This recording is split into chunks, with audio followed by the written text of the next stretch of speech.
I think great entrepreneurs must have the curiosity to kind of metaphorically see around the corner.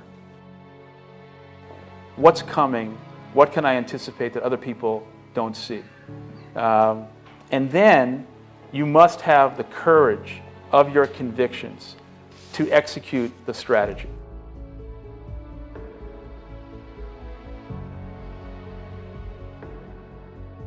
And so it's about this movement forward, not what you own, not your education or your pedigree, not a pile of resources you might have at hand, not your network, just going after this thing and knowing that as you do that, you'll find what you need, you'll make your way over, around, and through. And I think the best entrepreneurs that I've met are able to do that because they have this strong vision and they know that it's worth it to keep moving forward.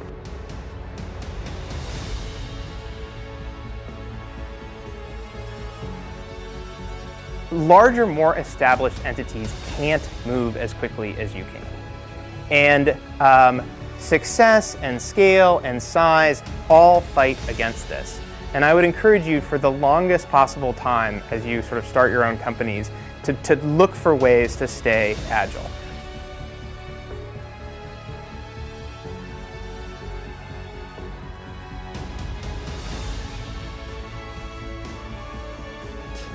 Don't necessarily think that you have to have the home run and the huge Apple computer on your first start. I spent a long time in my life with skills just building little devices for fun. For fun is one of the key things, because that drives you to think and think and think and make it better and better and better than you ever would if you're doing it for a company. Build things at first for yourself that you would want.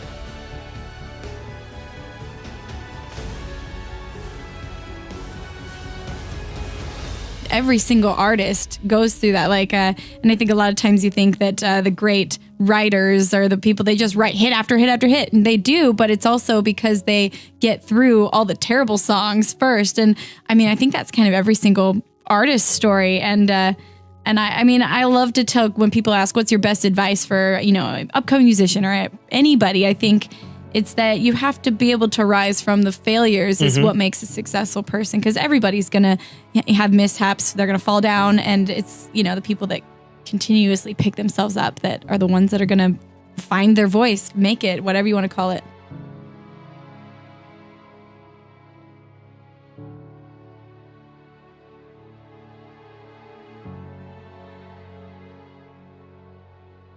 When it comes to changing the world, what I learned from Steve Jobs is, if you believe in a Macintosh, if you believe in iPhone, iPod, iPad, if you believe enough, then you will see it. Because other people will believe in it. Other people will create software. Other people will create products. So you need to foster the belief in what you are dreaming so that it becomes a reality, which is very different than saying, I don't expect anybody to believe it until I see it. You need people to believe it before they can see it. One of the things that I do is I question a lot of things. And you can do that in a good way and a bad way, but hopefully if you try to get people to motivate why they're doing something and their way of thinking, the worst thing you can end up with is a situation where you get told, well, this is the way it's always been. That's the worst ever. That's a non-answer. Instead, ask yourself, given everything we have today, is there a way we can make this better?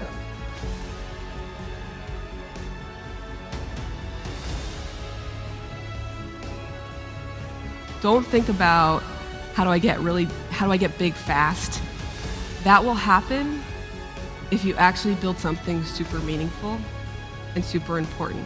So don't think about, what is the quickest way to success? Think about what is the best way to building something important that the world really needs.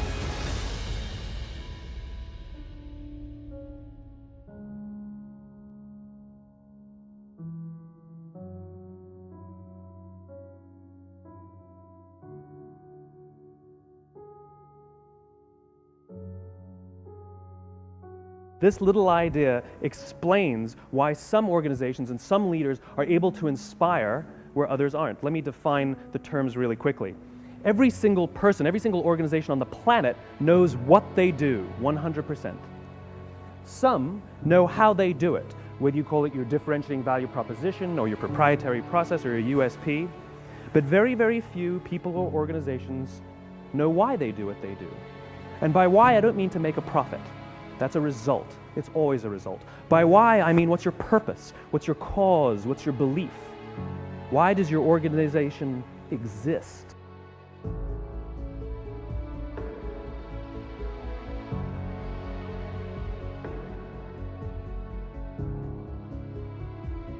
So when we see a kid with a lemonade stand, it's different than when we see a vending machine selling lemonade, even if it's exactly the same product, because the story around it is what people are paying for. So when I meet small business people, all I ask them is not what's their balance sheet, but what's their story.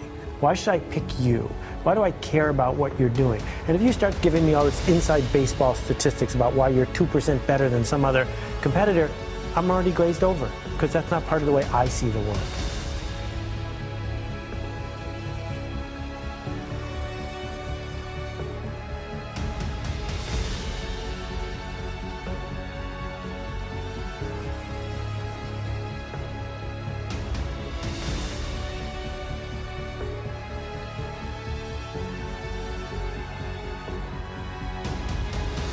I have to want this to exist in the world. I have to not, so it's a similar rule, just say, if this was successful and I had nothing and I got no, and I was not involved and I got no money off it or wasn't, would I want it to do well? And that's a great check, I think, to know if you really feel good about the idea and can be passionate about it.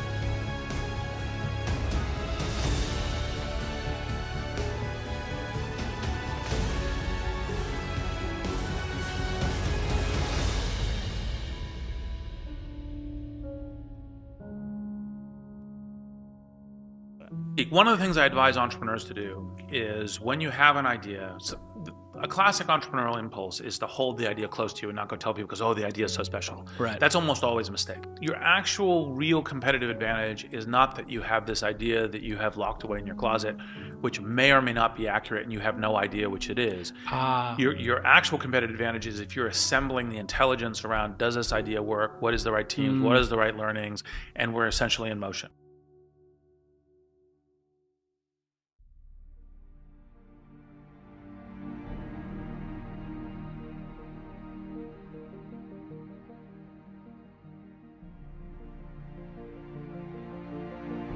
I feel so strongly that the reason I'm here is I dreamed big dreams.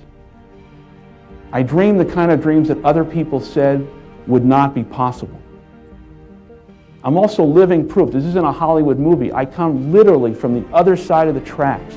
If you saw where I grew up and we took a picture of it, the neighborhood, the setting, you'd say it's impossible that someone could come from there and get here. But it is possible. And not to sound too trite, it's possible because we still live in a country where the entrepreneurial spirit is so alive and so well. And anyone in this country, if you dream big and surround yourself with great people and leave your ego at the door and share success with others and have a little luck along the way, you can do anything. But there will be people along the way, and I remember this, who will say to you, you know, you're dreaming too big. It's not possible. Those things just can't happen. Don't allow anyone, friend, family, acquaintance, teachers, whoever it is, don't allow anyone to tell you that what you are dreaming for yourself and your family is not possible. It is possible. Don't be one of those people 20 years from now are going to be walking around in a 9-to-5 job, miserable and angry and bitter because you let your dreams get away from you because you did not believe strongly enough in yourself and what was possible. Don't allow that to happen. This is an unbelievable time. And I can't encourage you enough to continue to think that things are possible and that your dreams can come true.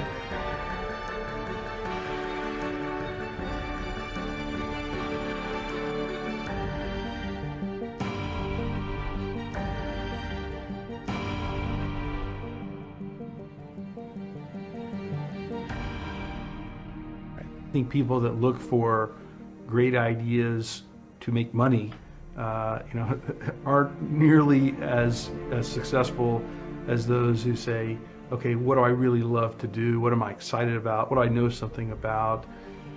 What's kind of interesting and compelling? If you know exactly what you want to be, you need to spend as much time with people that are actually that already.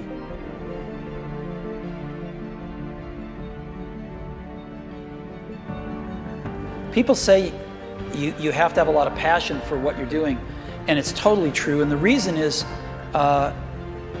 because it's so hard that if you don't, any rational person would give up. It's really hard, and you have to do it over a sustained period of time. So if you don't love it, if you're not having fun doing it, and you don't really love it, you're going to give up.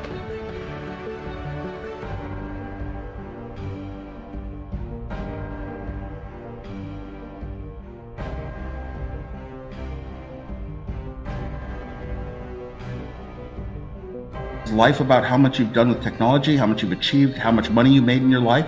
Or is life about how many times you laughed compared to smiled? I would rather have a happier life. And sure, if getting success in business is what makes me happy, that's fine. But I really believe that, some kind of enjoyment aspect should go through, especially all learning and all work. Now, I was an engineer. The work is hard, it's intense. You work late hours at night sometimes trying to solve a problem, and it's so hard to get there, and you finally crack through, and it's sort of a relief. But you know what? When you're working that hard all day long, you need those little jokes with your friends. You need the lunchtime where you sit down and chat. Is such a big part of your life.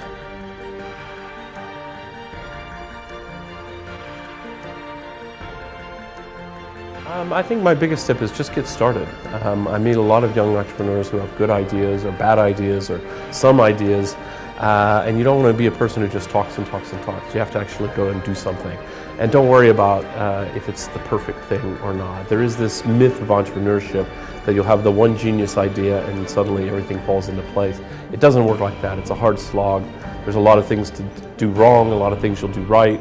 The sooner you get started, the sooner you'll get somewhere.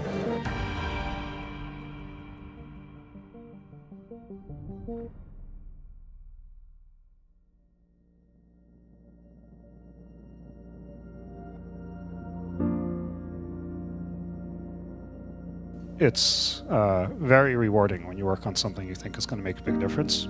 And yeah, it's a little bit harder, but I think the passion that one might bring with it brings so much more energy to that you're more likely to succeed.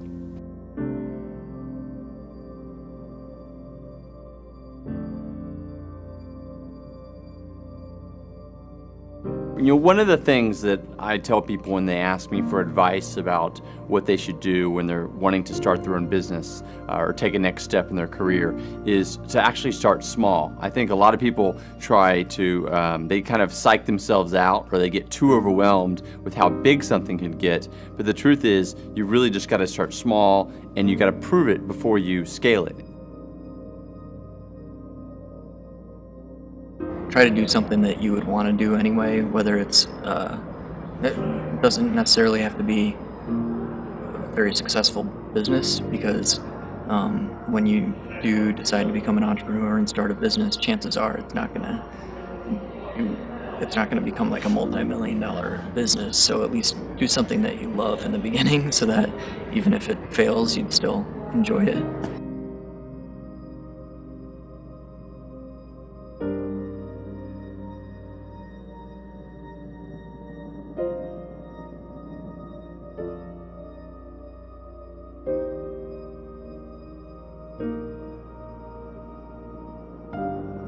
Well, let me tell you why they're frightened. Some people can see farther than others.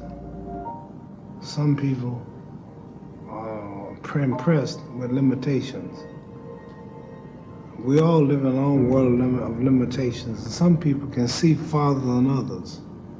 So therefore, when people judge what I'm doing with their logic, it can't be done. Their reasoning says it can't or shouldn't be done. Their knowledge of history says it can't be done. So their reasoning, their knowledge, and their logic clashes with my superior belief. Therefore, the result is they don't believe.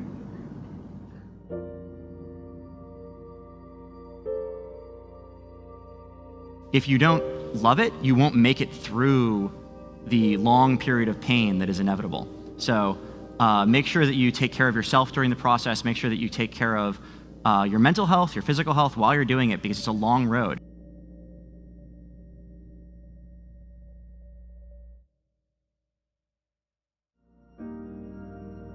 Even today, I look at the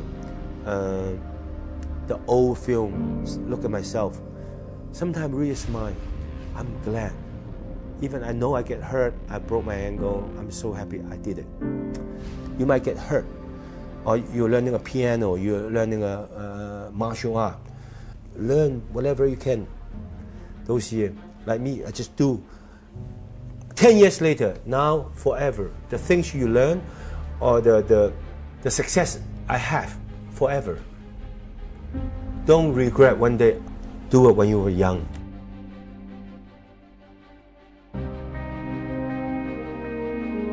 My personal legend was always to be a writer, and finding your personal legend does not mean fulfilling your personal legend, because being a writer means writing books. I cannot just sit and say, okay, I'm a writer. So you write your first book, it may or not be successful, then there's the next one, there is a third one, and all of a sudden you realize that your books are doing very well. And you fear success. You have this moment that you think, oh my God, should I write the next book? Do I need to be judged again by the critics, etc.? And then you realize that your personal legend is about moving on. Go, if you had a dream of becoming a writer, write books. Don't be paralyzed by either success or failure. So I'm in the process, I'm on the journey of my personal legend, not to fulfill it, but to live it as full, as intensely as I can. I fought like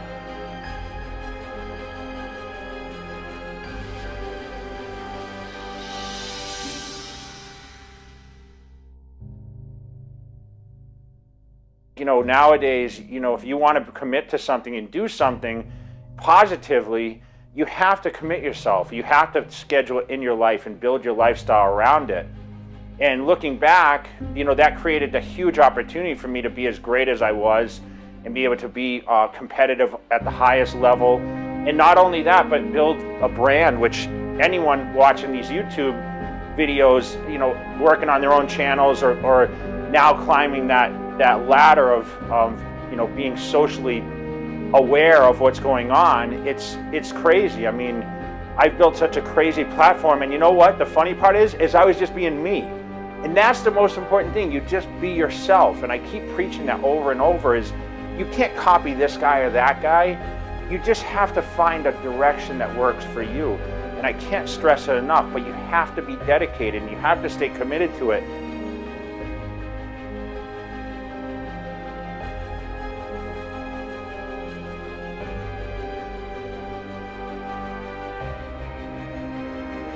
We know the only thing I tell you guys, for the first 3 years, we did not have even $1 revenue from our business. But why it keeps going ahead, going forward? Because I received lots of email of thanks from the customer. They say, this is such a great thing. If you can keep on doing that, we cannot pay you, but this thing helped us. If you keep on helping us, one day you will be successful, and I believe this.